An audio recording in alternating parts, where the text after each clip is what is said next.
Hi అండి అందరికీ.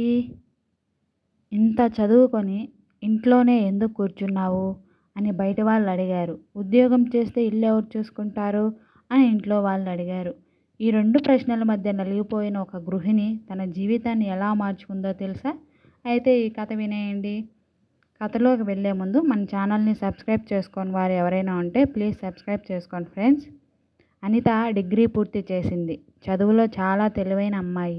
కాలేజీలో ఉన్నప్పుడు టీచర్లు కూడా నువ్వు జీవితంలో చాలా పెద్ద స్థాయికి వెళ్తావు అనేవారు. కానీ చదువు పూర్తయ్యాక వెంటనే పెళ్ళి అయిపోయింది. భర్త మధు మంచి మనిషే, కానీ అతనికి ఒక అభిప్రాయం ఉండేది. ఇంటి బాధ్యతలు చూసుకోవడం కూడా ఒక ఉద్యోగమే. మొదట్లో అనితకు అది సరైన మాటే అనిపించింది. పిల్లలు పుట్టారు. వారి పెంపకం, చదువులు, ఇంటి పనులు ఇలా రోజులు, నెలలు, సంవత్సరాలు గడిచిపోయాయి. ఒకరోజు పక్కింటి సుజాత వచ్చింది.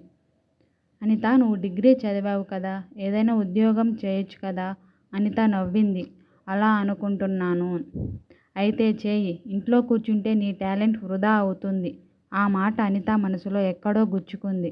ఆ రోజు రాత్రి భర్తతో మాట్లాడింది.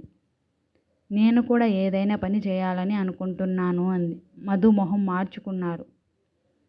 పిల్లల్ని ఎవరు చూసుకుంటారు అని అన్నాడు.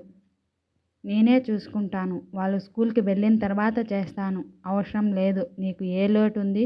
అనిత మౌనంగా వెళ్ళిపోయింది. ఆ తర్వాత ప్రతిరోజు ఎవరైనా ఒక మాట అనేవారు. ఇంత చదువుకొని ఇంట్లో ఎందుకు? జాబ్ చేస్తే బాగుంటుంది. నీ చదువు వృధా అయిపోతుంది. ఆ మాటలు వినగానే అనిత బాధపడేది. మరోవైపు ఇంట్లో వాళ్ళు బయట తిరగడం అవసరమా? ఉద్యోగం చేస్తే ఇల్లు చెడిపోతుంది. పిల్లల భవిష్యత్తు పాడవుతుంది. అనిత ఒక విచిత్రమైన పరిస్థితిలో పడింది. బయట వాళ్ళు ఉద్యోగం చేయమంటారు, ఇంట్లో వాళ్ళు చేయొద్దంటారు. తాను మాత్రం ఏం చేయాలో తెలియక అయోమయంలో ఉంది. ఒకరోజు పిల్లలు స్కూల్కి వెళ్ళిన తర్వాత ఒంటరిగా కూర్చొని ఆలోచించింది. నిజంగా నేను ఏం చేయగలను? అప్పుడు గుర్తొచ్చింది. కాలేజీలో ఉన్నప్పుడు తనకు కథలు రాయడం చాలా ఇష్టం. వ్యాసాలు రాసేది. పోటీల్లో బహుమతులు కూడా గెలిచింది. ఆ రోజు నుంచి మళ్ళీ రాయడం మొదలుపెట్టింది. మొదట చిన్న చిన్న కథలు రాసింది. ఫేస్బుక్లో పోస్ట్ చేసింది. ఎవరూ పట్టించుకోలేదు. మళ్ళీ రాసింది. మళ్ళీ పోస్ట్ చేసింది. ఇలా నెలలు గడిచాయి. ఒకరోజు ఆమె కథ వైరల్ అయింది. వేలాది మంది చదివారు. కామెంట్లు పెట్టారు. చాలా బాగా రాశారు. ఇంకా కథలు రాయండి. మీ రచన అద్భుతం. అనితకు చాలా ఆనందంగా అనిపించింది. ఎన్నో సంవత్సరాల తర్వాత తనకు తాను మళ్ళీ కనిపించింది. ఆ తర్వాత యూట్యూబ్ కోసం కథలు రాయడం ప్రారంభించింది. కొన్ని ఛానల్స్ ఆమె కథను కొనుగోలు చేశాయి.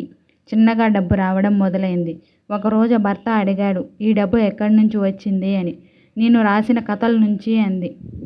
మధు ఆశ్చర్యపోయాడు. నిజమా? అవును.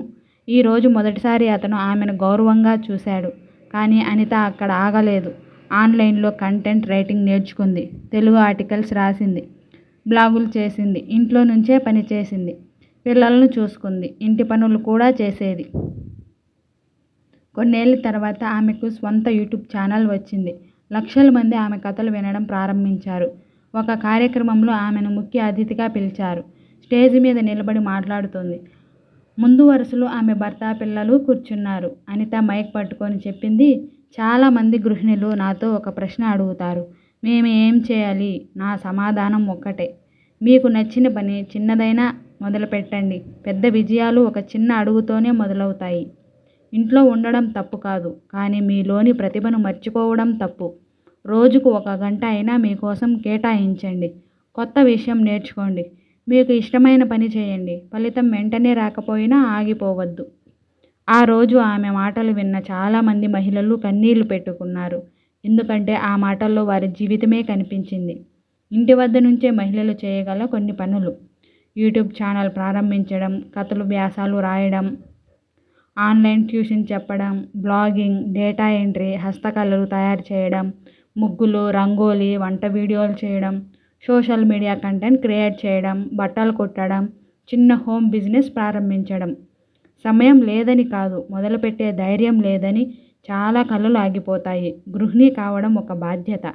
కానీ అదే సమయంలో మీ కలలను కూడా విలువ ఇవ్వండి. ఒక్క అడుగు ముందుకు వేస్తే జీవితం మొత్తం మారిపోవచ్చు. ఈ కథ, ఈ వీడియో, ఈ ముగ్గులు మీకు నచ్చితే లైక్ చేసి, షేర్ చేసి, కామెంట్ చేయండి ఫ్రెండ్స్. ఇలాంటి వీడియోస్ కోసం మన ఛానల్ని ప్లీజ్ సబ్స్క్రైబ్ చేసుకోండి. వీడియో లాస్ట్ వరకు చూసిన ప్రతి ఒక్కరికి థ్యాంక్ యూ.